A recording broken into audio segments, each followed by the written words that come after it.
also I think that case method will work well for this group of students. And one of the things that I do want to share with you is why the HBS students are working so effectively with this method is mainly also because that 50% of the teaching of the study grade, the grade are from participation, from discussion. It is through discussion that people learn to shape their ideas, to train their prediction logic in analyze situation and make decisions.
Baik, selamat pagi dan selamat hari Sabtu Sobat MI. Kembali lagi bersama saya Hanif dalam Maples Goes to Campus episode ke-111. Nah, hari ini saya akan menemani Sobat MI semuanya nih selama 90 menit ke depan. Dan seperti biasa, Maples Goes to Campus akan memberikan inspirasi serta sudut pandang creativity, innovation, entrepreneurship, dan juga leadership yang telah atau akan dilaksanakan oleh lembaga pendidikan tinggi yang ada di Indonesia. Nah, sebelum kita mulai MGTC kali ini, izinkan saya untuk menyapa narasumber yang telah hadir. Yang pertama, mungkin saya akan menyapa terlebih dahulu Ketua Sekolah Tinggi Ilmu Kesehatan Holistik, Stikes Holistik, Bapak Ahmad Yani, SGZ, MKM RD. Selamat pagi, Pak Ahmad Yani. Selamat pagi, salam sehat untuk semuanya, Bapak Ibu sekalian. Apa kabarnya, Pak? Alhamdulillah sehat luar biasa. Baik, terima kasih Pak Madiani. Mungkin nanti kita akan berbincang-bincang lebih jauh lagi terkait dengan apa saja yang sudah dilakukan oleh Pak Madiani untuk membangun Sekolah Tinggi Ilmu Kesehatan Holistik, Stikes Holistik. Narasumber kita yang kedua yang tidak kalah hebat, Ketua Sekolah Tinggi Desain Indonesia, STDI, Bapak Rizky Maulana Rahman, Eskom MSI. Selamat pagi, Pak Rizky. Selamat pagi semuanya. Assalamualaikum warahmatullahi Apa wabarakatuh. kabarnya Bapak? Alhamdulillah baik. Terima kasih. Baik. Baik, terima kasih Bapak. Nanti kita juga akan berbincang-bincang juga dengan Pak Rizky terkait apa saja yang sudah dilakukan dalam membangun Sekolah Tinggi Desain Indonesia. Nah, nanti juga akan bergabung bersama kita ada Bapak Giovanni Alexander selaku Senior Manager dari Maples Institute. Apakah Bapak Gio sudah bergabung bersama kita? Ya, halo, selamat siang Mas Hanif.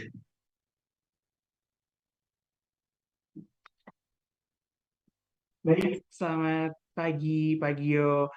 Oke, teman-teman dan rekan-rekan semuanya, sebelum kita berbincang-bincang nih terkait dengan MGTC, selanjutnya kita saksikan terlebih dahulu highlight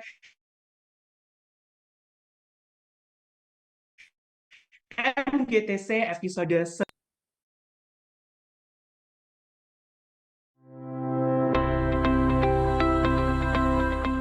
perubahan atau interaksi informasinya bagaimana, dan juga connecting programnya untuk mendukung program untuk meningkatkan skill ini bagaimana. Punya perilaku yang ingin mengetahui secara cepat dan ingin memahami secara mudah. Nah, itu karakteristik dari generasi milenial, sehingga ini juga nantinya akan tentunya berdampak pada bagaimana metode pembelajaran.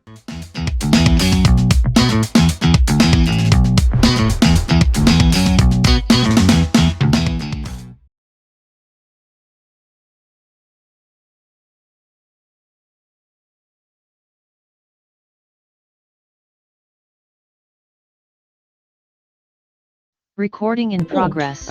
Program untuk meningkatkan skill ini bagaimana. Punya perilaku yang ingin mengetahui secara cepat dan ingin memahami secara mudah. Nah, itu karakteristik dari generasi milenial, sehingga ini juga nantinya akan tentunya berdampak pada bagaimana metode pembelajaran.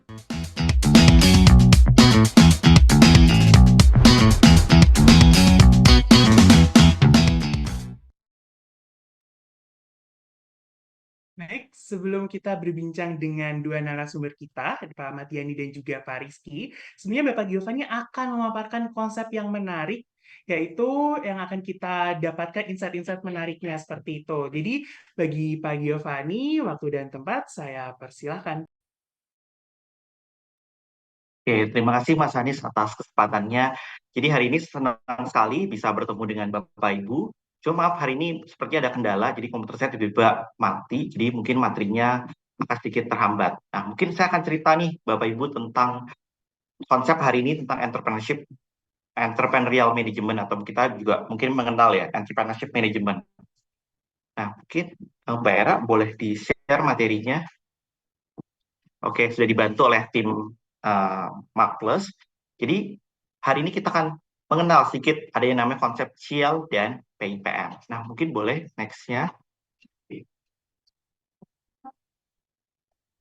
Jadi ini ada seorang AI virtual internship gitu, teman-teman. Jadi ini bukan orang biasa, tapi ini sebuah AI. Tapi kalau teman-teman lihat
Recording in progress. Nah, boleh next ya. Nah, ini You are ceritanya. my church, you are my place of worship. I heard to the block, can I be the circuit? When I got caught, I hope that you're the verdict. When you're around, my insides turn inverted. My blood starts to rush when I see you dormant. I know you're nearby and I know your purpose. Take one look at you, you're heaven's incarnate. What is the spell, baby? Please show some mercy. Melting like an ice cream when you smile.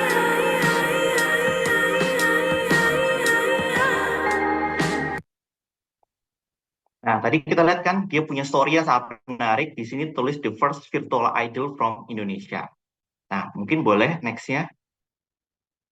Nah, kalau kita lihat juga sekarang juga AI ini bukan hanya menjadi saingan kita, malah menjadi student.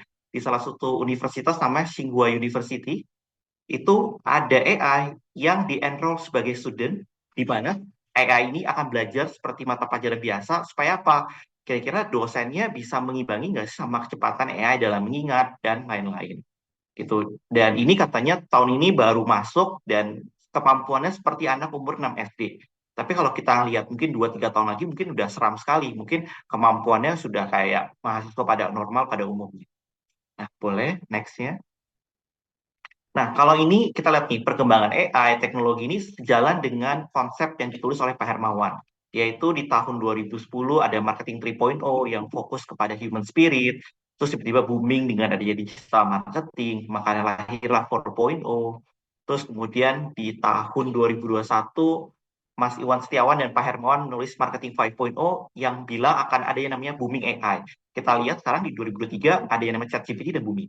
Nah, sekarang di 2023 kita membuat namanya marketing 6.0 yang fokus kepada yang namanya menggabungkan antara experience offline dengan online. Seperti tadi nih, influencer marketing yang AI tadi, kita nggak tahu nih, dia itu human beneran atau dia AI. Kalau dia nggak nulis AI, mungkin kita juga nggak tahu, mungkin dia dikiranya adalah orang beneran. Dan lihat, bayangin, AI aja punya storytelling yang sangat kuat. Nah, makanya itu teman-teman, kalau tidak berubah atau apa ya, akhirnya bisa kita bilang punah atau akhirnya tidak tinggalan zaman, tidak relevan lagi dengan zaman ini.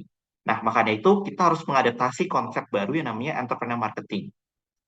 Nah, konsep entrepreneur marketing ini berfokus kepada 3 hal gitu, teman-teman. Jadi ada orang yang fokus mengambil risk taking, jadi mengambil risiko. Jadi teman-teman di sini mungkin ada jurusan desain, terus jurusan kedokteran, bisnis, dan lain. Tapi kalau teman-teman misalnya keluar terus hanya, oh yaudah saya mau menjadi pegawai biasa gitu, ya mungkin bagus gitu, dapatkan gaji yang baik. Tapi apakah teman-teman hanya mau segitu-situ aja? Nah, pasti perlu mengambil resiko. Dengan cara apa? Saya mau deh naik jabatan jadi supervisor, jadi manajer, itu resiko yang teman-teman ambil. Atau saya mau keluar deh perusahaan yang saya nyaman, saya ingin menjadi entrepreneur. Atau saya udah nyaman di perusahaan multinasional, saya mau keluar deh masuk ke perusahaan startup atau ke perusahaan rintisan. Untuk apa? Saya bisa belajar lebih banyak, terus saya akhirnya bisa lebih sukses dan menjadi business owner ke depannya.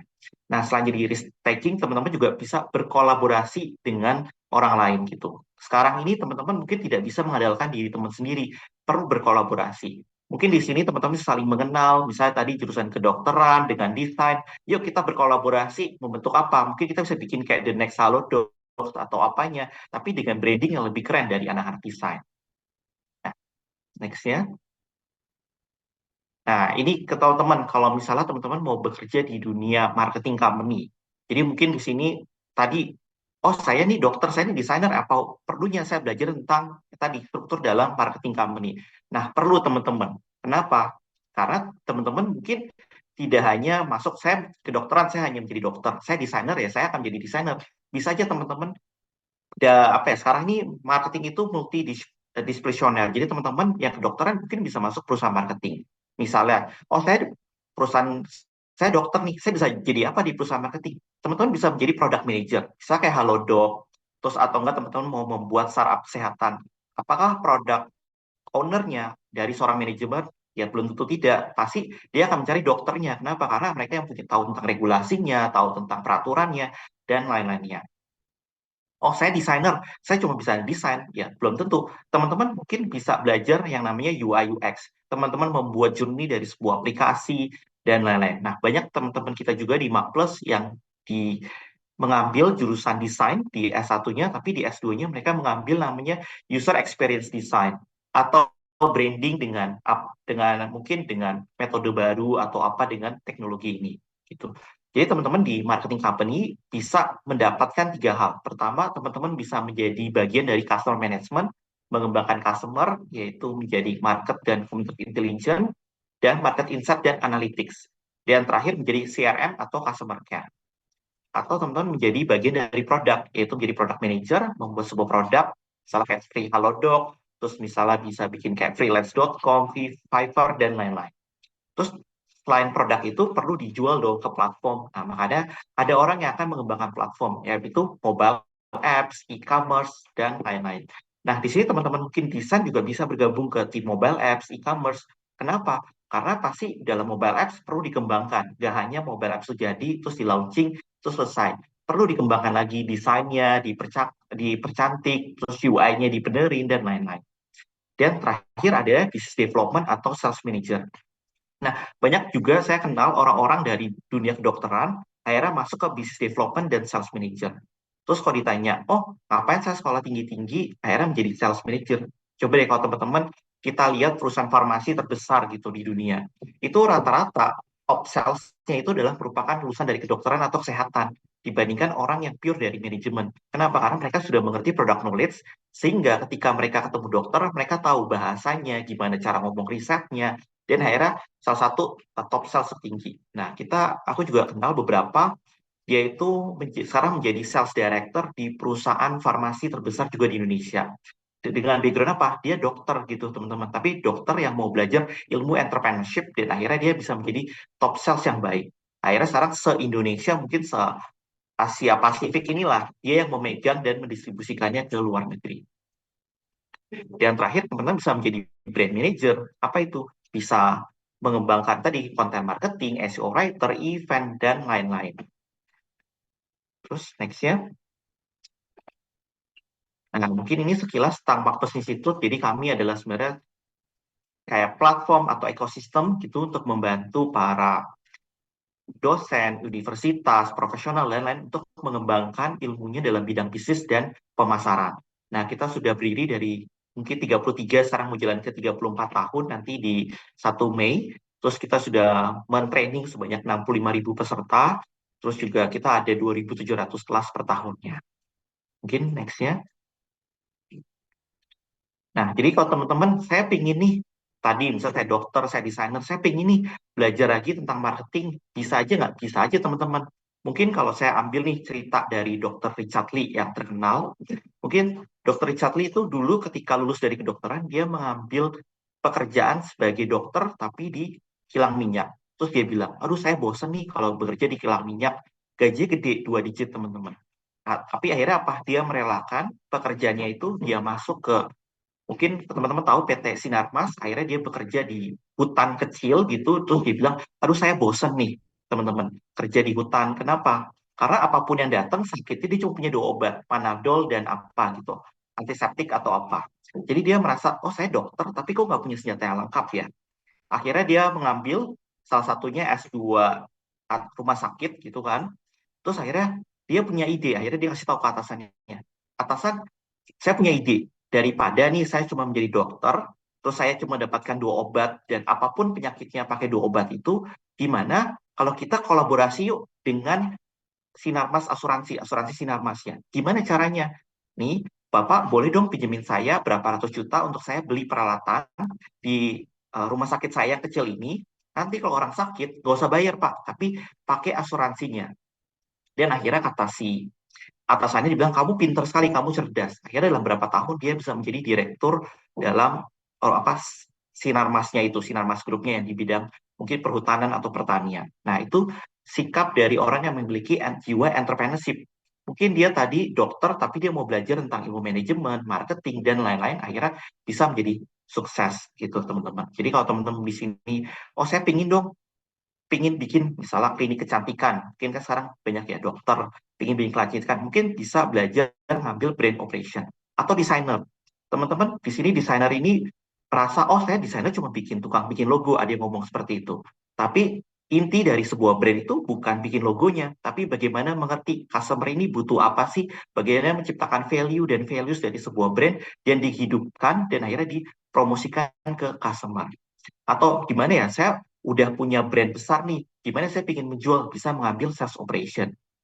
Atau saya nih masuk rumah sakit, saya pingin gimana ya, pingin punya pelayanan yang lebih baik, bisa mengambil service operation.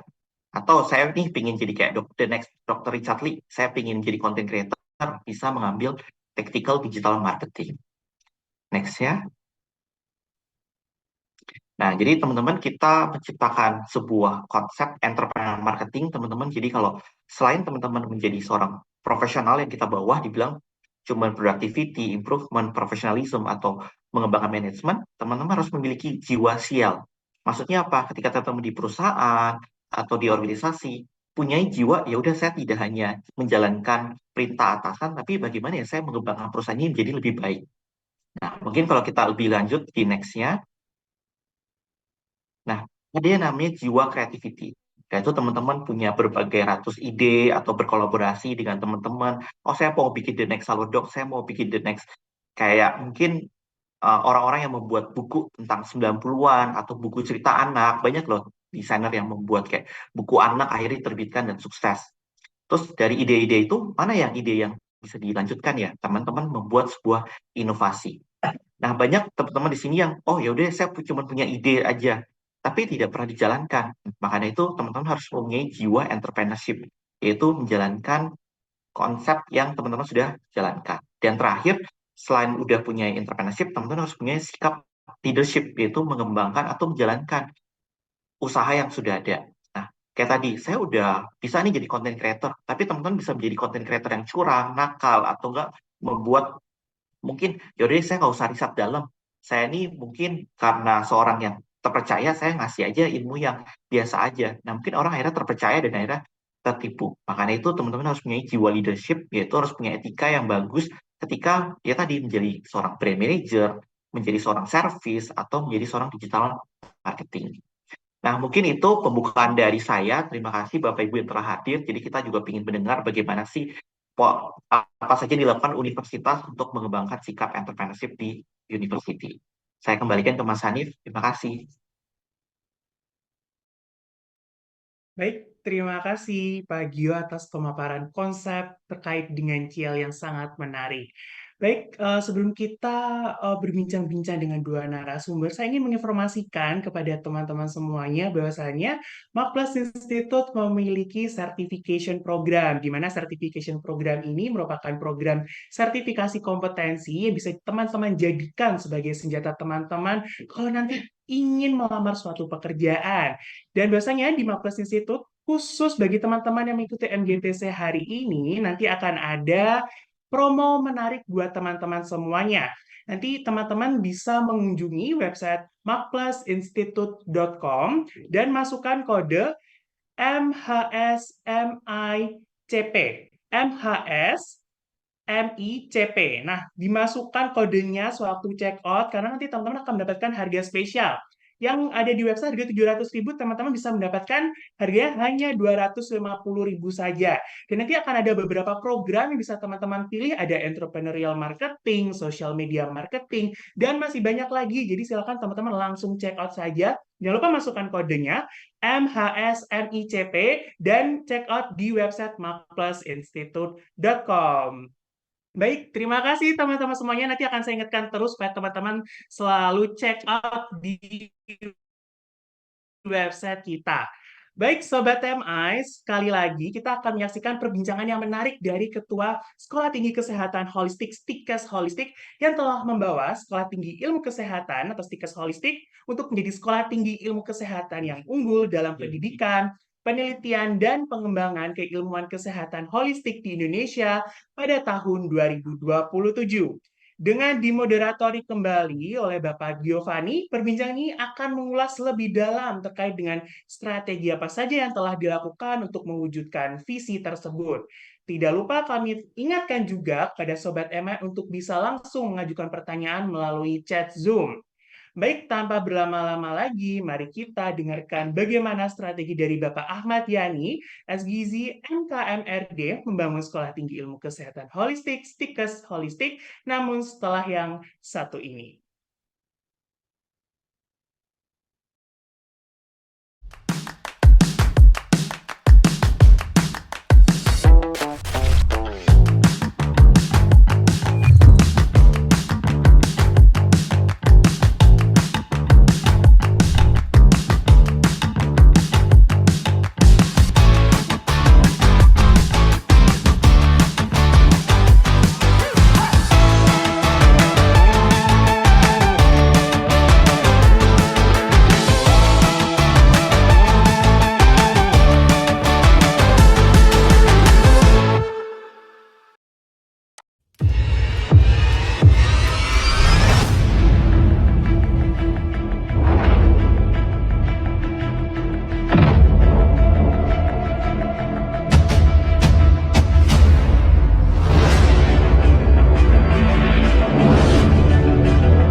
Selamat datang di Sekolah Tinggi Ilmu Kesehatan Holistik.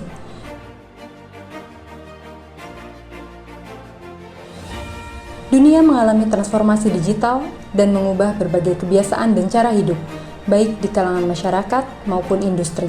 Pendidikan seyogianya menjadi the power in building karakter atau kekuatan dalam pembentukan karakter. Sekolah Tinggi Ilmu Kesehatan Holistik terus berupaya menghasilkan lulusan yang memiliki kompetensi yang sesuai dan diharapkan menjadi modal untuk mampu berkompetisi di dunia kerja. Bekal lulusan agar mampu berkompetisi tidak hanya dengan kemampuan yang bersifat intelektual, namun juga harus dengan life skills atau keterampilan hidup yang terdiri dari hard skills dan soft skills atau people skills.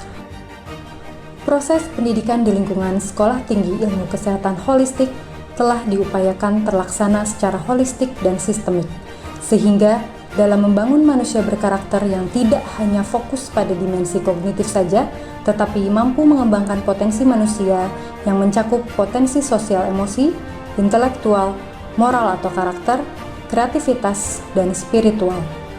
Di tahun ke-11 menuju Sekolah Tinggi Ilmu Kesehatan Holistik Unggul, tentu banyak upaya melaju, gerak perubahan, dan pencapaian yang telah kami peroleh.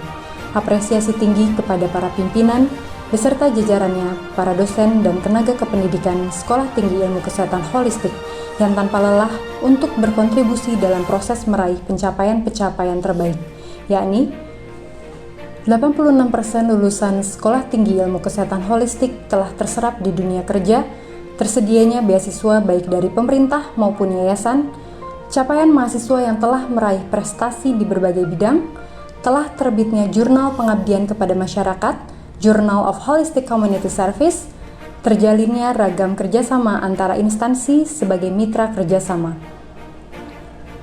Sekolah Tinggi Ilmu Kesehatan Holistik telah bersinergi dengan berbagai mitra untuk mendukung terlaksananya Tridharma Perguruan Tinggi di Sekolah Tinggi Ilmu Kesehatan Holistik. Mari bergabung dan meraih sukses bersama kami, tempat di mana mimpi Anda menjadi kenyataan. Bersama kita bangun masa depan yang lebih sehat. Stikes Holistik, leading in holistic health science. Stikes Holistik, leading in holistic health science.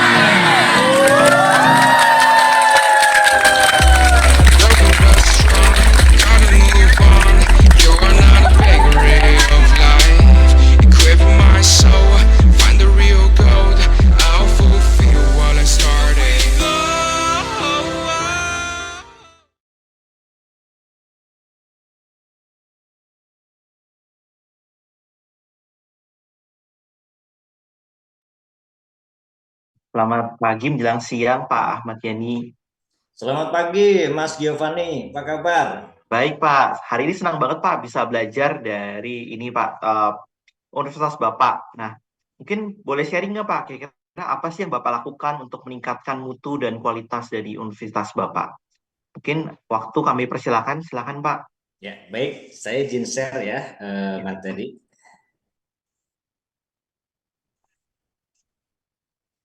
Oke, baik teman-teman sekalian, hari ini saya akan bahas coba terkait peran perguruan tinggi kesehatan menuju Indonesia Emas 2045, nanti inline dengan yang disampaikan oleh Mas Giovanni.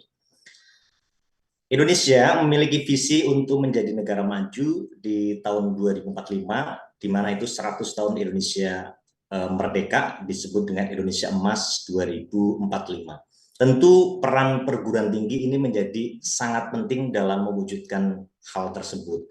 Namun kondisi hari ini, kalau kita lihat data dari BPS tahun 2023, ini kita bisa lihat kondisi kesehatan dari berbagai generasi.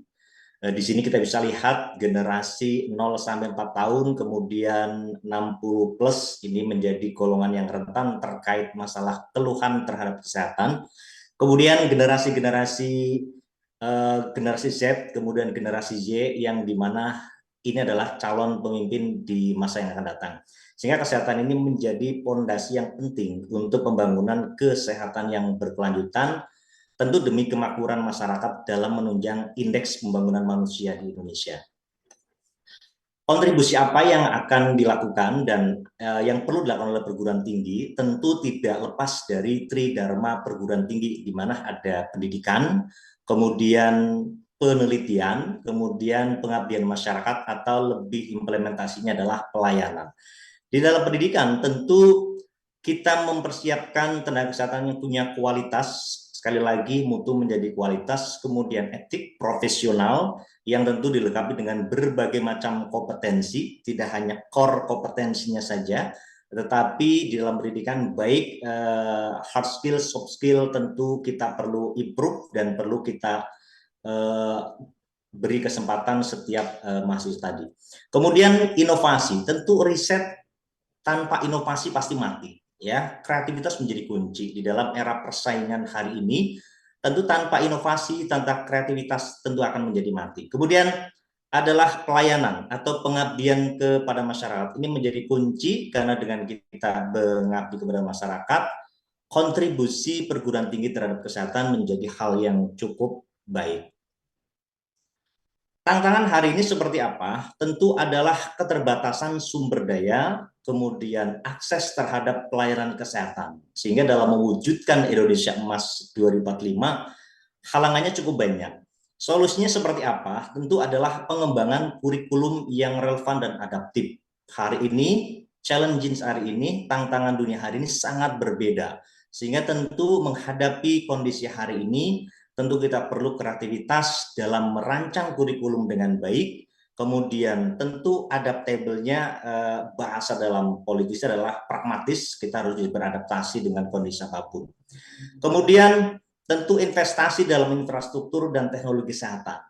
Ke depan barangkali mungkin seluruh kampus tidak akan bangunan yang begitu megah, tetapi di ruang-ruang tertentu karena kuliah bisa dilakukan dengan hybrid dan sebagainya, sehingga investasi dalam teknologi ini menjadi kata yang harus dilakukan karena untuk mendukung era disrupsi hari ini.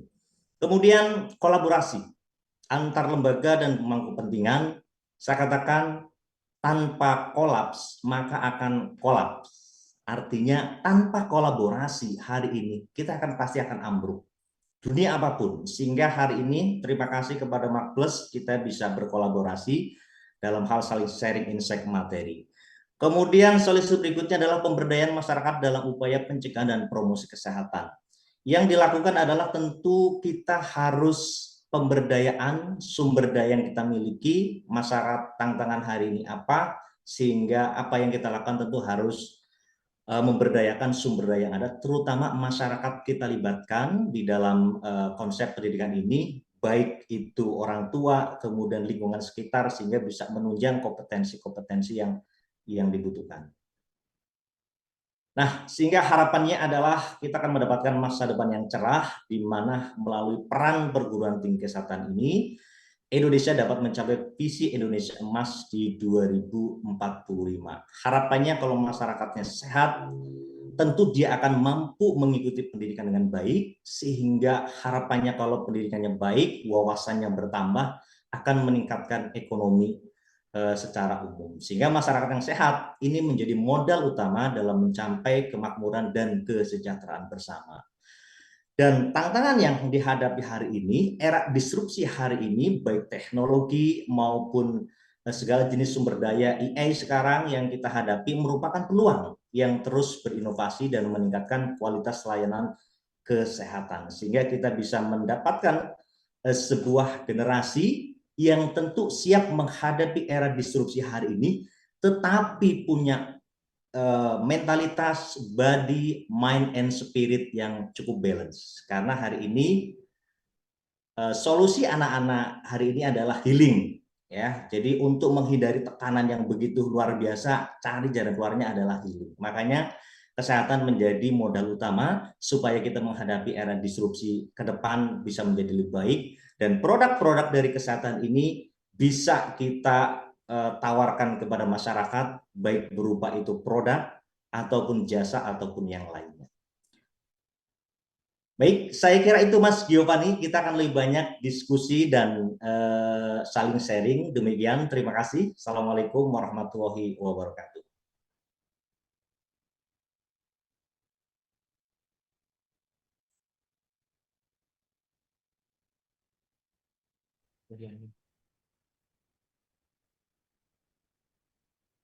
Baik, terima kasih Pak Matiani atas pemaparannya.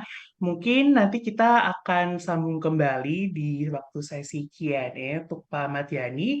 Mungkin kita akan lanjut ke speaker kita yang kedua, yaitu ada Bapak Rizky Maulana Rahman Eskom. Namun sebelum itu saya ingin mengingatkan kembali nih kepada teman-teman semuanya dan ingin menginformasikan bahwasannya Makpres Institute ini memiliki certification program. Jadi jangan lupa nih teman-teman semuanya untuk langsung check out di website www.makpresinstitute.com dan akan ada banyak pilihan certification program. Mulai dari entrepreneurial marketing, social media marketing, digital marketing, dan masih banyak lagi. Jadi jangan lupa kepada teman-teman untuk memasukkan kode MHS-MICP atau MHS-MICP langsung untuk sewaktu teman-teman nanti akan check out. Nah, nanti teman-teman akan mendapatkan diskon yang dimulai dari 700.000, teman-teman akan mendapatkan hanya 250.000 saja.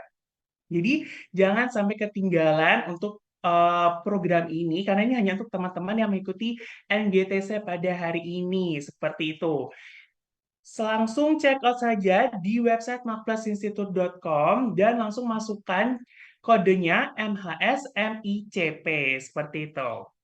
Baik, Sobat MI, sesaat lagi kita akan menyaksikan perbincangan menarik lainnya, yaitu yang datang dari Sekolah Tinggi Desain Indonesia, STDI, yang telah membawa Sekolah Tinggi Desain Indonesia sesuai dengan visinya untuk menjadi perguruan tinggi yang melaksanakan mandat budaya di bidang seni rupa dan desain dengan menjalankan Tridharma perguruan tinggi, pendidikan, penelitian, serta pengabdian masyarakat berdasarkan nilai-nilai kekristenan, etika moral yang universal dan berasaskan Pancasila.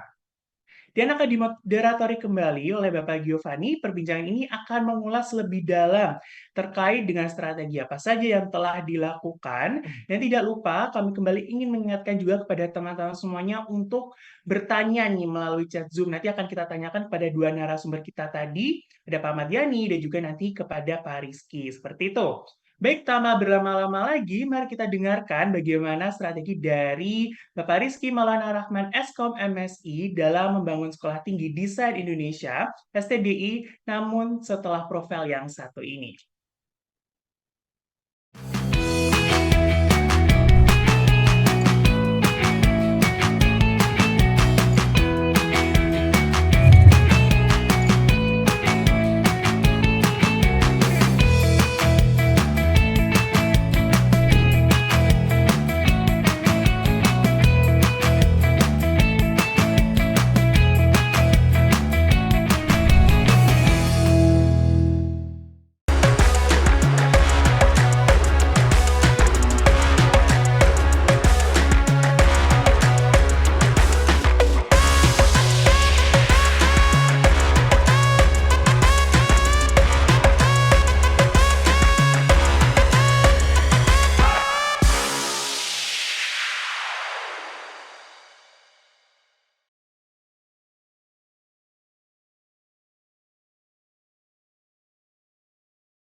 Halo, selamat siang, Pak Rizky. Selamat siang, Mas Gio. Oke, terima kasih Pak sudah hadir di acara kami, Maksud Gustu Kampus. Nah, hari ini senang sekali mendapatkan perspektif yang berbeda tadi dari Pak Ahmad Yani tentang kesehatan. Hari ini juga kita dapetin disiplin ilmu yang lain tentang kesehatan. Maksud saya tentang desain. Nah, mungkin kita ingin belajar nih Pak, bagaimana sih dari universitas atau sekolah tinggi desain ini bisa mengembangkan anak-anaknya supaya menjadi lulusan yang berkualitas dan hebat. Nah, mungkin oleh karena itu mungkin saya persilakan Pak Rizky Pak untuk mungkin sharing atau mungkin memberikan presentasinya. Baik, terima kasih Mas Gio. Izinkan saya untuk share materi pada hari ini.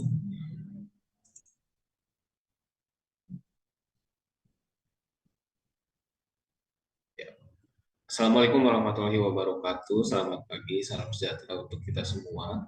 Sebenarnya apa yang tadi disampaikan oleh Pak Yani itu saya melengkapi juga karena memang tantangan global yang kita hadapi di tahun ini maupun di masa yang akan datang itu pasti kita akan menghadapi berbagai macam perkembangan-perkembangan yang cukup melaju dengan pesat gitu ya. Bagaimana kita melihat bahwa tantangan global saat ini revolusi industri 4.0, lalu bagaimana peningkatan nilai manfaat dan jasa barang, lalu adanya transisi energi, dan kita tahu bahwa sumber daya alam ini pada akhirnya ada keterbatasan yang harus kita gantikan dengan teknologi yang saat ini sedang digaungkan oleh pemerintah, yaitu pengalihan fungsi energi alam ini menjadi energi listrik gitu ya. Bagaimana sekarang gencar banyak kendaraan yang beralih dari kendaraan bensin ke kendaraan listrik. Lalu bagaimana potensi dan resiko kecerdasan buatan yang kita tahu tadi, bagaimana dari Max Institute juga menjelaskan bahwa perkembangan AI ini sudah sangat luar biasa ya. Kalau kita melihat perkembangan dari tahun ke tahun, di tahun 2023 ini menurut statista.com ini kita memanfaatkan 77% di tahun 2023 ini, dan ini sangat berdampak besar sekali ya, khususnya di Indonesia. Penggunaan AI ini tahun 2023 kemarin itu sangat melejit tinggi ya. Lalu bagaimana situasi perubahan tempat kerja ini menjadi berubah ya, karena kita tahu pasca COVID-19 ini banyak pekerjaan-pekerjaan yang pada akhirnya dikerjakan di rumah atau work from home, atau sekarang bisa bekerja di mana saja. Kalau tadinya orang harus bekerja ke tempat kerjanya, sekarang mereka bisa bekerja sambil ngafe gitu ya. Lalu bagaimana fungsi pekerjaan ini pada akhirnya akan dipertanyakan, karena banyak pekerjaan-pekerjaan yang sebenarnya sudah bisa digantikan oleh kecerdasan buatan gitu ya. Dan kita juga melihat bagaimana dampak dan implikasi terhadap pembangunan industri, kebijakan sosial, ekonomi, proses politik, dampak pandemi COVID, dan dampak perang. Gitu. Bagi kami di Kampus Sekolah Tinggi Desain Indonesia, tentunya perkembangan AI ini sangat bisa menjadi ancaman maupun bisa menjadi kesempatan untuk kami para desainer untuk bekerja, karena sekarang kita sudah bisa mengetikkan sesuatu di AI itu untuk membuat gambar atau membuat apa dapat jadi hanya sepersekian detik gitu ya. Sedangkan kami mahasiswa desain itu harus berjuang dari nol, bahkan banyak aplikasi-aplikasi yang harus kita larang karena terlalu mudah. Bagaimana mahasiswa desain ini ditantang untuk menciptakan sesuatu yang baru, inovasi yang baru, desain yang unik, itu yang menjadi tantangan buat kami. Itu sehingga kampus STD ini harus memerlukan inovasi, khususnya di bidang desain. Kami mencoba untuk bagaimana membangun kurikulum yang fleksibel dan relevan. Artinya pemutakhiran kurikulum itu yang harus terus-menerus kita mutakhirkan, kita sesuaikan dengan apa yang menjadi kebutuhan pangsa pasar di Indonesia ini, khususnya di bidang desain. Lalu bagaimana pembelajaran-pembelajaran yang kita coba bangun untuk berbasis proyek, karena mahasiswa desain itu lebih banyak mengerjakan proyek-proyek di luar, ya. Jadi dan bagaimana penggunaan teknologi pendidikan ini menjadi salah satu faktor yang penting. Karena di dalam aplikasi yang kami gunakan di dalam mendesain itu juga terus berkembang gitu. Bagaimana kolaborasi tadi betul apa yang dikatakan Pak Yani, industri dan pendidikan, dan kami juga bersyukur kita bisa berkolaborasi dengan Mark+ Institute ini satu kesempatan yang luar biasa. Lalu bagaimana pendidikan jarak jauh dan hybrid ini menjadi salah satu solusi yang bisa menjadi kesempatan untuk peningkatan kemampuan dan kompetensi. Lalu bagaimana kampus itu menjadi satu pusat inovasi dan riset. Lalu bagaimana kita memberikan pelatihan juga kepada SDM, mahasiswa, dosen, maupun siapapun untuk memberikan pelatihan keterampilan lunak. Jadi tidak hanya hard skill yang dibutuhkan, tetapi soft skill juga menjadi salah satu yang menjadi peran utama gitu. Lalu sustainable initiative juga ini menjadi pertimbangan kita bagaimana desain ini dapat mengadopsi inisiatif yang berkelanjutan, baik dalam operasional maupun dalam kurikulum, sehingga mereka dapat menghadapi berbagai tantangan perubahan di lingkungan. Lalu pendekatan pengukuran kinerja berbasis hasil, dan tentunya ini yang salah satu bagian penting yaitu program kewirausahaan dan inovasi. Karena kewirausahaan dan inovasi ini kita mahasiswa desain tidak lagi dituntut untuk menjadi sekedar orang yang hanya sekedar disuruh mendesain, tetapi mereka juga harus berusaha untuk membuat branding atas diri mereka sendiri sebagai seorang desainer.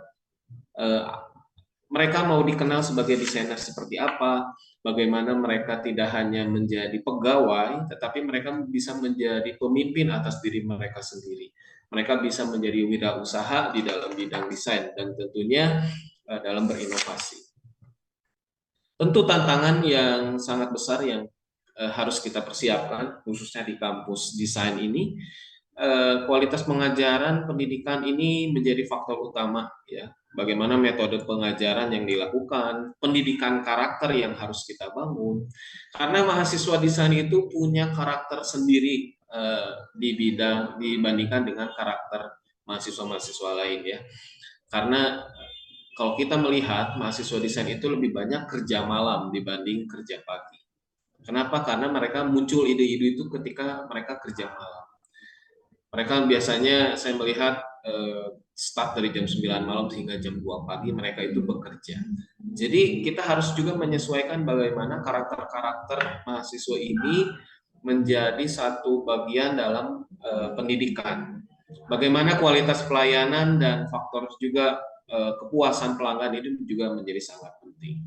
Dan bagaimana pendidikan tinggi ini mudah dijangkau, bagaimana kampus ini juga dapat mempersiapkan dunia kerjanya, dan bagaimana relevansi kurikulum terhadap perubahan yang ada, lalu tantangan tadi soft skill, infrastruktur dan teknologi, dan bagaimana juga kampus dapat mengakomodasi diversitas dan inklusi, sehingga mampu memenuhi semua kebutuhan dari berbagai kalangan. Tentunya pendanaan dan sumber daya ini juga menjadi bagian sangat penting. Lalu ada penelitian dan inovasi yang harus terus dilakukan dari masa ke masa, dan tantangan lingkungan yang harus kita juga jaga gitu. Nah, kampus kami mencoba juga untuk bagaimana sih menumbuhkan jiwa entrepreneurship bagi mahasiswa. Nah, salah satu faktor paling penting adalah penyelenggaraan mata kuliah kewirausahaan. Ini tentunya di semua kampus juga sudah ada. Dan bagaimana kami menumbuhkan mahasiswa desain ini menjadi entrepreneurship. Jadi menarik dari apa yang disampaikan oleh Mark+ Institute, bagaimana brand itu, market brand itu juga menjadi bagian penting. Makanya kami juga membangun setiap mahasiswa desain itu harus punya brand sendiri, baik brand secara pribadi sebagai seorang desainer maupun brand secara produk. Dan mereka juga belajar bagaimana melakukan market itu kepada pelanggan, bagaimana mereka harus menjual apa yang menjadi kompetensi di dalam diri mereka, sehingga banyak orang tertarik untuk datang, tertarik untuk menggunakan jasa desain, tertarik untuk membeli produk desain yang mereka hasilkan. Tentunya juga kita harus mulai dari satu inkubator startup kami memulai dari UKM-UKM yang ada di kampus. UKM itu selain daripada peningkatan kompetensi, tetapi itu harus menjadi sesuatu ladang bisnis yang bisa mendatangkan pemasukan untuk mereka sebagai mahasiswa, sehingga mereka ketika lulus siap untuk masuk kepada dunia industri yang pada khususnya, karena desain ini adalah masuk ke dalam bagian industri kreatif. Lalu ada seminar dan lokakarya entrepreneurship, ini yang kami juga sering lakukan, berkolaborasi dengan berbagai entrepreneur untuk memberikan masukan dan dorongan kepada para mahasiswa. Lalu kompetisi bisnis dan ide inovatif ini tentu perlu terus ditingkatkan, karena persaingan kampus atau perguruan tinggi khususnya di bidang desain ini di Kota Bandung cukup tinggi. Jadi kami pun harus terus berinovasi. Apa yang menjadi kekuatan, apa yang menjadi keunikan yang kita miliki, itu yang akan kita tampilkan. Bagaimana kampus juga bisa menjadi pusat karir dan kewirausahaan, bagaimana program magang kewirausahaan dan pelatihan keterampilan. Lalu ada kolaborasi dengan industri, karena ini juga mendukung kampus Merdeka Belajar. Lalu kita juga ada mentorship program dan bagaimana ada klub kewirausahaan. Ini yang kita coba untuk meningkatkan jiwa entrepreneurship bagi mahasiswa. Lalu bagaimana peran perguruan tinggi menuju Indonesia Emas 2045? Tentunya kita harus terus menjunjung tinggi pendidikan yang berkualitas. Lalu bagaimana kami juga harus terus meneliti dan berinovasi di dalam dunia desain, karena terus terang memang PR besar bagi mahasiswa desain ataupun staf pengajar desain untuk meneliti, karena seringkali mereka hanya mengabdi kepada masyarakat. Tapi penelitian ini biasa mereka tuangkan dalam bentuk karya desain, dalam bentuk pameran-pameran desain, sehingga mereka juga terpacu untuk membuat satu artikel penelitian. Pemberdayaan SDM, lalu ada kewirausahaan dan pengembangan ekosistem bisnis. Lalu bagaimana terus-menerus kita melakukan kolaborasi dengan industri, pendidikan yang berkelanjutan dan lingkungan, bagaimana kita juga menjadi konsultan-konsultan dalam memberikan kebijakan-kebijakan, bagaimana pemberdayaan komunitas lokal ini bisa menjadi salah satu awal di dalam mengembangkan kemampuan dan kompetensi yang ada. Lalu ada teknologi informasi dan e-learning, dan ini kita masih terus membutuhkan adanya pengembangan karakter dan kepemimpinan. Dan di akhir, kayaknya kita harus mulai untuk menjalin relation, collaboration, dan entrepreneurship. Gitu. Mungkin tadi ada CL dan PL gitu ya, ada relation dan collaboration entrepreneurship ini juga menjadi salah satu pendukung. Karena kita harus membangun relasi sebanyak-banyaknya, kita pun harus membangun kolaborasi yang sebanyak-banyaknya, dan kita pun harus mengembangkan entrepreneurship. Jadi kita tidak perlu lagi untuk menganggap satu lembaga, satu industri, satu perguruan tinggi, atau satu instansi apapun sebagai saingan, tetapi kita harus membangun kolaborasi. Dengan adanya kolaborasi ini dengan Max+ Institute, ini juga menjadi satu semangat, menjadi satu jiwa kita, bahwa kita bisa saling membangun satu dengan yang lain, sehingga pada akhirnya visi Indonesia Emas 2045 ini bisa tercapai. Demikian Mas Gio, saya kembalikan lagi kepada Mas Gio. Terima kasih. Terima kasih Pak Rizky, menarik sekali tadi mendengar juga Bapak. Sekarang kalau di desain, AI itu bukannya membantu, mungkin menjadi musuh. Karena ketika nanti terlalu nyaman atau mudah menggunakan AI, malah mereka ya udah ngapain saya sekolah tinggi-tinggi malah menggunakan AI. Ini menarik sekali. Nah mungkin habis ini kita akan ada sesi tanya jawab. Oleh karena itu mungkin saya kembalikan ke Mas Hanif. Baik, terima kasih atas perbincangannya insightful tadi dari Pak Ahmad Yani, lalu dari Pak Rizky. Nah, namun jangan beranjak dulu bagi Sobat MI, karena setelah ini kita akan memasuki sesi tanya-jawab bersama narasumber dan juga moderator yang telah menemani kita dalam pagi ini. Nah, ini sudah ada beberapa pertanyaan nih yang masuk di kolom chat melalui private chat ya. Nih. Jadi ada beberapa pertanyaan. Mungkin nanti akan saya undang kembali Pak Matiani, Pak Rizky, dan juga Pak Gio untuk bersama-sama nih menjawab pertanyaan dari beberapa peserta yang sudah antusias banget nih bertanya. Pertanyaan pertama dari Lola dari Universitas Lampung. Ini ada satu pertanyaan cukup baik banget nih pertanyaannya. Apa tantangan utama yang dihadapi dalam mengintegrasikan creativity, innovation, entrepreneurship, dan juga leadership ke dalam kurikulum yang diterapkan di universitas atau di sekolah tinggi masing-masing? Mungkin ini untuk Pak Matiani dan juga Pak Rizky. Mungkin saya bisa mulai dari Pak Matiani. Ya, baik. Terima kasih pertanyaannya, sangat baik sekali. Bagaimana mengintegrasikan inovasi, kemudian creativity, leadership di dalam kurikulum. Memang biasanya challenge untuk pendidikan tinggi itu terkait dengan kurikulum, kadang benang merahnya tidak ketemu. Sehingga di awal memang change kurikulum ini harus benar-benar sangat baik terkait dengan visi. Kalau memang kita menjadi perguruan tinggi yang unggul di dalam bidang riset, misalkan kemudian entrepreneurship, tentu di dalam setiap tahapan kurikulum itu harus masuk.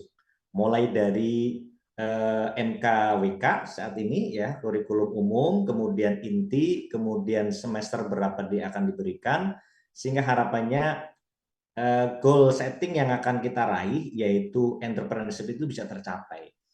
Dan tentu kalau entrepreneurship mudah sebenarnya, artinya mudah dalam tanda petik, baik itu tendik, kemudian tenaga dosen, kemudian mahasiswa sebenarnya bisa jualan. Yang paling mudah kan itu ya. Asal kita bisa jualan, itu paling mudah. Dan bahkan kalau kita pengen unggul dalam akreditasi, biasanya memilih visi menjadi entrepreneurship kampus. Wah, itu paling cepat. Sehingga tahapan kami sebenarnya adalah riset dulu, kemudian baru kita hasil riset itu, produk itu yang akan kita tawarkan.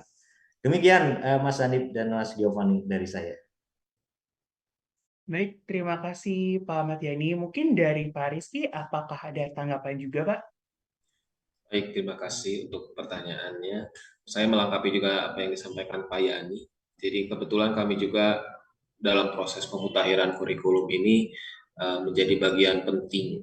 Kenapa? Karena kami pun harus mengetahui apa yang sebenarnya terjadi di dunia desain sekarang, atau selain pada khususnya, tapi secara global apa yang menjadi umum gitu ya. Kami juga seringkali mencoba untuk mengundang para alumni, para pengguna lulusan kami, apa yang pendapat mereka, apa yang sebenarnya dibutuhkan di dalam industri sekarang, khususnya industri kreatif gitu. Tentunya inovasi-inovasi kreativitas yang baru itu bermunculan. Lalu bagaimana kewirausahaan itu terus menjadi salah satu bagian faktor di dalam isu-isu yang selalu dihadirkan oleh para alumni dan para pengguna lulusan. Lalu bagaimana branding marketing itu menjadi salah satu kekuatan supaya kampus juga atau kreativitas itu dapat muncul. Dan kami juga kemarin sempat melakukan riset bahwa rata-rata masyarakat mulai tertarik untuk berkuliah atau untuk meningkatkan kompetensinya, yaitu di dalam peringkat pertama itu adalah bisnis digital, yang kedua adalah entrepreneurship, yang ketiga masih teknologi informasi. Nah, bagaimana tiga hal ini kami mencoba masukkan ke dalam kurikulum desain. Bagaimana bagian bisnis digital itu juga harus menjadi kurikulum bagian dari mata kuliah desain. Bagaimana entrepreneurship itu terus kita kembangkan kembali, bagaimana teknologi informasi itu menjadi bagian dalam kurikulum desain. Jadi tentunya dengan kita terus memperbaharui kurikulum, kreativitas itu bakal muncul, inovasi juga bakal muncul, dan salah satu faktor paling penting juga adalah SDM. SDM itu juga harus mengikuti apa yang perkembangan yang terjadi, ya dari workshop, seminar, membranding diri sendiri, itu juga bagian dari faktor untuk kita bisa menghadapi tantangan-tantangan seperti itu. Demikian Mas Hanif dan Mas Gio.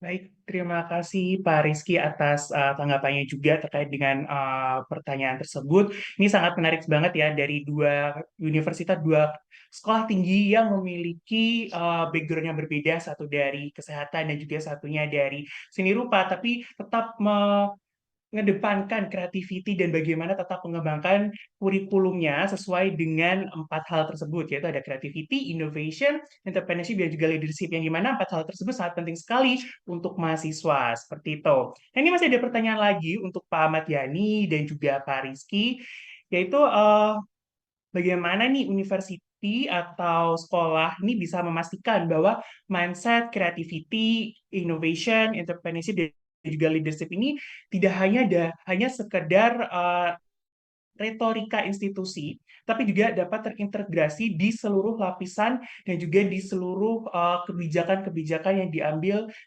di university. Seperti itu. Ini pertanyaan dari Robert dari Institut Teknologi Surabaya. Seperti itu. Mungkin dari Pak Ahmad Yani, apakah ada tanggapan, Pak? Ya, baik. Terkait dengan bagaimana supaya empat hal tadi tidak sekedar jargon. Ya, kebanyakan kita inovasi, creativity, leadership dan sebagainya itu jargon saja. Di kami yang kami implementasikan tentu riset. Ya, riset ini menjadi hal yang utama. Jadi anak-anak dilatih, tentu juga itu sebagai ending dalam penyelesaian studi. Tetapi riset-riset yang punya novelty bagus, yang kekinian, yang lagi happening apa? Yang tidak sekedar riset itu hanya untuk gugur kewajiban numpuk di kampus. Kita dorong, dan ini sudah beberapa produk yang sudah kita hasilkan. Jadi ada riset yang memang punya dampak. Tetapi kalau riset yang sekedar hanya sebatas tugas dan sebagainya, itu yang kita hindari. Itu salah satu. Kemudian implementasi berikutnya di leadership. Karena hari ini tentu leadership menjadi kekuatan yang sangat baik. Di dalam kegiatan mahasiswa, kita banyak mengundang para expert, ahli, gitu kan. Kemudian dalam tadi mensupport soft skill, karena soft skill ini kan sebenarnya proses. Kalau materi atau kuliah itu gampang, apalagi dengan teknologi hari ini, tinggal membuka sudah mendapatkan informasi. Tapi soft skill ini yang harus kita latih. Bagaimana menghadapi dunia yang hari ini cukup ketidakpastian, sehingga mereka belajar bagaimana minimal memanage diri sendiri. Kemudian terkait dengan entrepreneurship, tadi sudah banyak disampaikan sebenarnya. Di kami ada satu kegiatan yang food holistic festival, di mana produk ditawarkan, kemudian kita buka semacam bazar dalam setiap semester, kemudian kita panggil masyarakat. Nah, itu salah satu yang sudah diimplementasikan. Sehingga di dalam kampus, supaya tidak menjadi jargon, tentu harus ada implementasi dan real harus dilakukan. Saya kira itu, Mas Hanif dan Mas Giovanni. Baik, terima kasih Pak Ahmad Yani. Mungkin dari Pak Rizky, apakah ada tanggapan, Pak? Terima kasih. Kami mencoba memulai karena kampus kami ini adalah salah satu kampus yang kecil dengan jumlah mahasiswa yang tidak terlalu banyak. Jadi bagaimana kami membangun suasana akademik ini? Bagaimana kami membangun suasana akademik ini menjadi suasana yang tadi mungkin secara kita bisa lebih mendalam heart to heart dengan mahasiswa. Dengan cara begitu kami bisa masuk dan bisa turun dan mengembangkan setiap keilmuan selain daripada desain, soft skill gitu.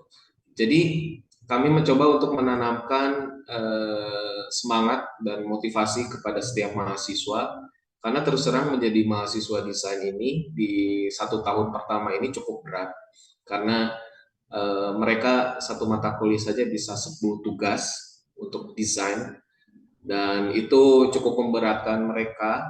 Tapi bagaimana selain pemberdayaan mata kuliah itu juga mereka diisi dengan soft skill dan kemampuan untuk bisa mengembangkan diri. Jadi setiap akhir semester kami selalu ada pameran. Bagaimana mereka membangun pameran itu dari nol, membuat event organizer sendiri, membuat pengelolaan sendiri, mencari dana sendiri, bagaimana mereka menjual dan mempublikasikan, bagaimana mereka marketkan pameran mereka, itu pun kami terus mencoba untuk bagaimana mereka bisa mandiri. Tentunya dari sisi kampus memberikan support, memberikan masukan-masukan, memberikan dukungan-dukungan gitu. Dengan adanya kolaborasi antara dosen mahasiswa itu juga menjadi kekuatan besar karena dosen-dosen tentunya mempunyai relasi-relasi yang cukup kuat ya, sehingga kreativitas, inovasi, kolaborasi itu akan datang dengan sendirinya. Bagaimana mahasiswa menampilkan karya mereka, bagaimana dosen juga mengajak relasi-relasinya untuk datang dan melihat. Dari situ muncul satu kolaborasi dan menjadi satu ladang kewirausahaan, menjadi satu ladang bisnis, sehingga mahasiswa tingkat kepercayaan dirinya bertambah, lalu mereka mulai membangun jejaring dengan yang lain. Demikian Mas Gio dan Mas. Baik, terima kasih Pak Rizky dan juga Pak Matiani atas tanggapan dari pertanyaan tersebut. Nah, ini ada pertanyaan ini ditujukan langsung nih ke Pak Rizky dari penanya dari Gilbert dari Manado. Ini ada pertanyaan, biasanya tadi kan Pak Rizky berbicara mengenai desain yang sangat erat hubungannya dengan creativity. Dan tadi juga sudah disampaikan bahwasanya lulusan ini cukup banyak yang unik. Misalnya kerja di tengah malam dan sebagainya. Namun ketika kita masuk di dunia industri, khususnya kreatif industri, untuk menjadi seorang profesional atau menjunjung profesionalitas ini juga merupakan kunci. Nah, ini bagaimana kampus Bapak nih bisa menggabungkan creativity tapi juga tetap profesional. Nah, bagaimana nih Pak? Baik, terima kasih untuk pertanyaannya. Mahasiswa kami, mahasiswa desain khususnya, mereka mempunyai jiwa seni yang cukup kuat dan di dalam mereka mengerjakan tugas atau mengerjakan sesuatu itu mereka punya cara mereka sendiri, punya cara mereka belajar sendiri. Mungkin mereka seringkali dicap sebagai mahasiswa yang bangun siang, tetapi ketika mereka mulai berkarya ada satu peribahasa atau satu hal yang selalu kami tanamkan di SDI, bermain sambil belajar atau boleh bermain tapi karyanya tidak main-main. Jadi dari pekerjaan yang mereka lakukan dari jam 9 malam sampai jam 3 pagi berbuah hasil yang sangat baik gitu. Karena ide mereka cukup baik. Namun ketika bagaimana mereka nanti masuk ke dunia pekerjaan atau profesional, rata-rata lulusan dari kampus kami itu 80% menjadi entrepreneurship, masuk di dalam dunia entrepreneur. Bagaimana mereka membangun brand mereka sendiri. Ada lulusan fashion kami membuka butik sendiri, membuka brand produk sendiri. Bagaimana juga anak-anak DKV ini, desain komunikasi visual itu rata-rata banyak yang menjadi freelance menjadi desainer, tidak hanya satu perusahaan tapi banyak perusahaan. Lalu tentunya untuk desainer interior ini memang rata-rata menjadi membuka brand interior sendiri, mereka memberikan jasa desain sendiri, tetapi mental atau profesional itu masih tetap kita terapkan. Kenapa? Karena profesionalitas itu kami coba bangun di dalam hal pengumpulan tugas misalnya.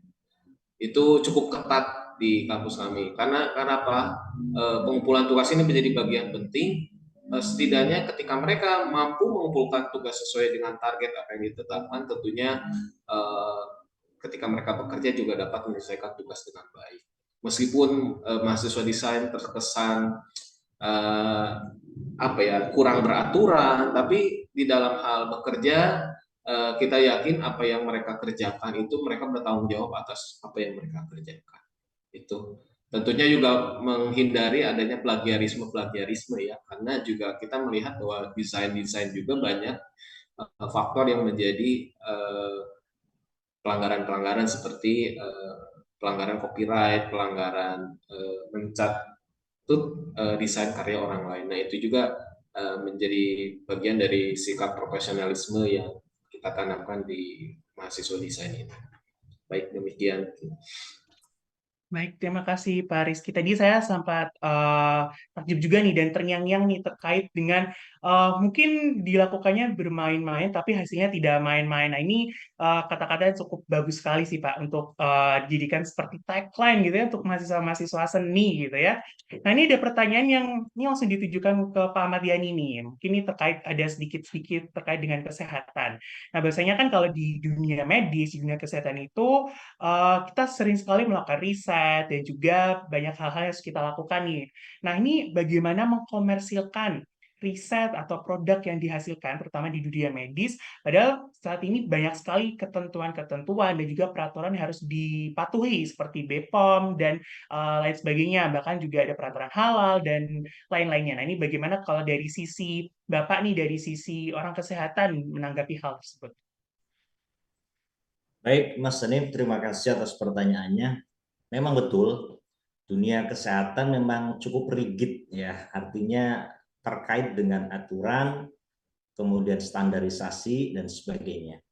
Kemudian bagaimana kalau kita hasil-hasil riset ataupun produk-produk kesehatan bisa memenuhi regulasi-regulasi yang ada, tentu yang harus kita lakukan adalah kita melakukan riset yang pertama kalau di kami tentu harus memenuhi standar etika dalam penelitian.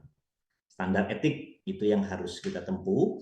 Kemudian nanti kalau itu sebuah produk, tentu harus memenuhi unsur-unsur yang distandarisasi baik itu oleh BPOM ataupun SNI Standar Nasional Indonesia. Kemudian tentu kalau sudah menjadi sebuah produk yang layak dijual, yang sederhana adalah barangkali adalah terdaftar dalam PIRT ya, kalau itu produk-produk yang sifatnya non medis, misalkan produk makanan dan sebagainya yang tidak terlalu rigid persyaratannya, itu bisa langsung dengan PIRT.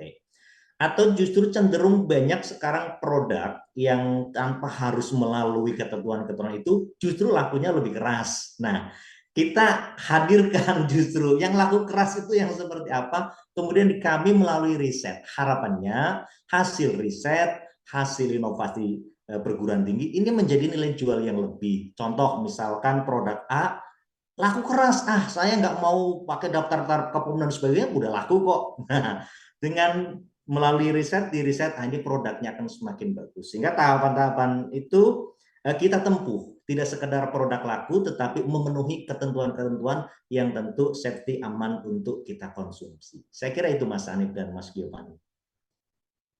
Baik, terima kasih Pak Ahmad Yani atas jawabannya. Nah ini ada pertanyaan lagi nih untuk Pak Rizky nih. Nah ini dari perspektif Bapak. Bahasanya banyak sekali orang-orang yang tidak memiliki anugerah nih, memiliki bakat di bidang seni. Nah ini kalau dari sisi Bapak nih, bagaimana sih cara untuk mengembangkan creativity, terutama untuk orang-orang non-design, orang-orang yang mungkin tidak memiliki kemampuan atau skill di bidang desain. Nah kalau dari sisi itu kan kadang-kadang kita agak susah nih menimbulkan creativity karena kita bukan dari dunia kreatif atau dunia seni. Nah kalau dari sisi Bapak nih, bagaimana nih tips-tipsnya untuk mengembangkan hal-hal itu? Baik, terima kasih. Saya sendiri juga bukan background desain. Saya background-nya IT dan manajemen. Lalu bagaimana saya juga bergaul dengan orang-orang desain seperti ini? Ya, kunci utama yang pertama adalah kerjasama dan pergaulan. Bagaimana kita harus merendahkan hati kita untuk bisa mencari ilmu sebanyak-banyaknya dari orang-orang dari berbagai ilmu. Saya juga bersyukur dapat ilmu juga dari Maklus, dari Pak Yani juga dari kesehatan. Itu adalah salah satu hal kolaborasi ini yang bisa meningkatkan, menumbuhkan kreativitas kita. Kreativitas itu mungkin bisa muncul dari orang lain ataupun dari diri kita sendiri. Sehingga ketika kita bisa menangkap kreativitas atau ide atau inovasi dari orang lain atau ternyata kita terinspirasi dari orang lain, itu bisa menumbuhkan kreativitas kita sendiri. Ini juga memang menjadi tantangan besar ketika saya harus turun bergaul dengan para desainer, dengan para seniman. Kalau saya mungkin tipe orang yang pergi pagi, pulang sore, tapi mungkin teman-teman saya di sini adalah orang-orang yang mungkin tidur pagi, bangun siang, kerja malam. Tapi saya pun harus bergaul dengan mereka dan menyesuaikan, sehingga dengan sendirinya tuh saya mulai memahami dan muncul kreativitas atau ide-ide apa yang bisa dikembangkan bagi teman-teman desain ini, atau bagaimana saya harus kreatif mungkin membangun kerjasama dengan pihak-pihak lain gitu untuk bisa mendukung secara institusi, mendukung secara kemampuan para mahasiswa, juga bagaimana membangun jejaring desain. Jadi menurut saya kerjasama dan kolaborasi pergaulan itu perlu dibangun dengan kita mungkin menaruh kepala kita kosong dengan supaya kita diisi dengan hal-hal yang baru. Saya juga memperoleh hal yang baru dari sisi marketing gitu ya dari Maklus Institute ini. Ini juga sangat baik. Jadi kurang lebih seperti itu. Baik, terima kasih Pak Rizky atas jawabannya. Baik, ini ada pertanyaan terakhir nih. Nah, ini pertanyaan akan saya tujukan ke Pak Gio. Bagaimana seharusnya nih mahasiswa mempersiapkan dirinya untuk menghadapi tantangan dan juga mungkin peluang di era saat ini yang mana sudah ditandai dengan adanya perubahan teknologi dan juga dinamika global yang sangat cepat. Mungkin dari Pak Gio ada jawaban? Nah, mungkin aku akan sedikit share, sebenarnya ada slide, mungkin aku akan share sedikit aja mungkin. Nah, jadi sebenarnya banyak mahasiswa tuh nggak tahu kalau mau kerja itu gimana ya, ketika dia lulus harus kemana ya. Nah, sebenarnya kita itu kalau bekerja ada dua pilihan, namanya industri.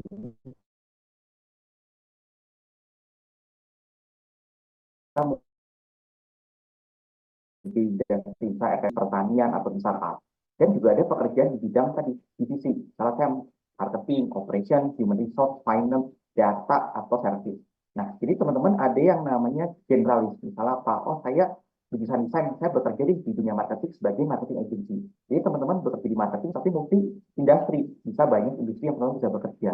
Atau saya menjadi human resource, atau saya menjadi finance, atau mungkin kesehatan, saya menjadi researcher di dunia jadi konsultan untuk research untuk bikin produk misalnya maklon atau apa, itu sebenarnya juga generalis. Dia riset tapi berbagai industri. Atau teman-teman bisa mengambil jurusan MC, misalnya, oh saya mau bekerja di jurusan banking, jadi officer development program, atau saya juga bisa jadi di agriculture nih, jadi MC, atau kesehatan, saya jadi MC untuk di perusahaan kesehatan, desain, saya juga bisa jadi MC, bisa di perusahaan konsultan dan lain-lain. Nah, tapi ada juga yang sifatnya spesialis, misalnya, oh saya kerja di banking, tapi marketing, jadi corporate communication, atau banking, tapi service, jadi customer service, otomotif, tapi finance, financial analyst, lalu lahir startup, terus saya bekerja di human resource, jadi recruitment staff. Jadi teman-teman mesti tahu, saya mau bekerja di bidang apa sih? Nah, setelah tahu teman-teman bekerja di bidang apa, baru tuh tarik mundur. Nah, di universitas yang kita tahu, emang kita tuh belajar secara generalis, kita belajar banyak. Nah, tapi teman-teman harus lakukan adalah, gimana ya saya menjadi beda dengan kandidat lainnya? Dengan cara apa? Teman-teman bisa belajar 2 atau 3 yang teman-teman paling expert. Nah, caranya ngambil sertifikasi, belajar e-learning, ataupun apa, atau enggak ketika dosen menerangkan, teman-teman saya harus dapat A+ untuk pelajaran ini. Nah, itu akan menjadi diferensiasi teman-teman ketika melamar pekerjaan. Nah, jadi kalau dirangkum, pertama teman-teman harus tahu, saya mau bekerja di bidang apa, dan bikinlah anak tangga dengan cara saya harus belajar bidang apa sih untuk saya expert dan saya menjadi beda dibandingkan teman-teman lain yang akan mendaftar di bidang sana. Gitu. Mungkin itu sharing dari saya yang bagian ke Mas Hani.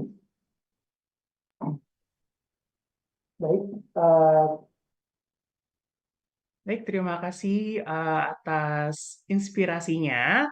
Baik, terima kasih atas sesi Q&A ini. Dengan berakhirnya sesi tanya jawab ini, berakhir pula perjumpaan kita dalam program Maklus Goes to Campus episode kali ini. Saya ucapkan terima kasih kepada 2 narasumber kita, yaitu Ketua Sekolah Tinggi Ilmu Kesehatan Holistik, Stikes Holistik Bapak Ahmad Yani SGZ, MKMRD, dan juga Ketua Sekolah Tinggi Desain Indonesia, STDI, Bapak Rizky Maulana Rahman, Eskom MSI.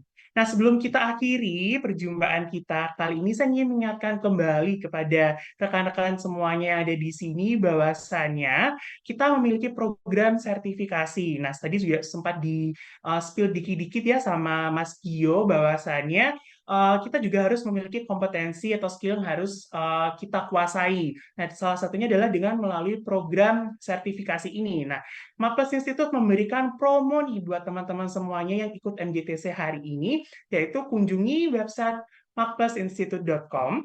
Dan sewaktu check out, masukkan promonya yaitu MHS-MICP. Kode promonya MHS-MICP. Nanti teman-teman akan mendapatkan potongan diskon yang harga aslinya 700.000, teman-teman bisa mendapatkan hanya 250.000 saja. Seperti itu. Nanti ada banyak program-program di situ, ada social media marketing, digital marketing, entrepreneurial marketing nih bagi teman-teman yang ingin menjadi seorang entrepreneur, bisa ngambil sertifikasi tersebut. Tentunya sertifikasi ini tidak hanya sekedar uji kompetensinya aja nih, tapi juga nanti akan ada pembelajaran yang bisa teman-teman ambil dan teman-teman jadikan inspirasi dan juga bisa teman-teman pelajari gitu, yang bisa berfungsi untuk karir teman-teman ke depannya. Jangan lupa langsung di check out ya teman-teman di website maplesinstitute.com dengan kode MHSMICP. Oke, jangan lupa juga follow akun Instagram Maples Institute dan juga Maples Events, yaitu @maplesinstitute dan @maples-events untuk mendapatkan informasi menarik terkait dengan program dan juga event dari Maples. Jadi supaya teman-teman tidak ketinggalan nih kalau ada program-program yang menarik maupun event-event yang biasanya kita selenggarakan. Baik teman-teman semuanya, dan jangan lupa untuk mengisi daftar absensi supaya teman-teman bisa mendapatkan e-certificate. Baik teman-teman semuanya, saya Hanif undur diri. Jangan lupa untuk terus datang di Maples Goes to Campus setiap hari Sabtu pukul 10 waktu Indonesia Barat. Saya Hanif undur diri dan sampai jumpa minggu depan. Happy weekend semuanya.